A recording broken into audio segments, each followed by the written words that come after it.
საქართველოს პრეზიდენტობისთვის ერთიანი ნაციონალური მოძრაობიდან დავით ბაქრაძე იბრძოლებს. ყოფილი მართველი გუნდის კანდიდატის ვინაობა გუშინ პრაიმერიზის ჩატარების შედეგად გახდა ცნობილი. შიდა პარტიულ არჩევნებში დავით ბაქრაძემ გაიმარჯვა, რომელმაც თბილისსა და რეგიონებში გამართულ დებატებში შოთა მალაშხია, გია ბარამიძე და ზურაბ ჯაფარიძე დაამარცხა. კანდიდატის გამოვლენის შემდეგ ერთიანი ნაციონალური მოძრაობა წინა საარჩევნო კამპანიას იწყებს. დავით ბაქრაძემ მართველი გუნდის საპრეზიდენტო კანდიდატი გიორგი მარგველაშვილი დებატებში უკვე გამოიწვია.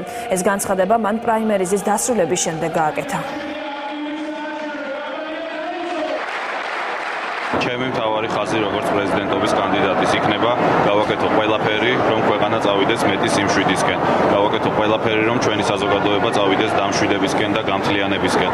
გავაკეთო ყველაფერი, რომ მთავარი ამოცანა იყოს არა პოლიტიკოსების ერთმანეთთან ჩხუბი, არამედ ხალხზე ზრუნვა და მთავარი ფუნქცია ახალი პრეზიდენტის ჩემი ხედვით არის სწორედ ის, რომ გააკონტროლოს მთავრობა, აიძულოს მთავრობა, რომ ხალხთან ერთად შეასრულოს ის დაპირებები, რომელიც გაიცა შარშანდელ არჩევნებზე. მინდა რომ მიულოცო ნაციონალური მოძრაობის ყველა მომხრეს აქტივის წევრს დღევანდელი დღე შერჩევა ძალიან ძლიერი და ღირსეული კანდიდატის და რაც მთავარია ასევე ამ კანდიდატის შერჩევა ძალიან გამჭვირვალე კონკურენტუნარიანი დემოკრატიული პროცესის შედეგად.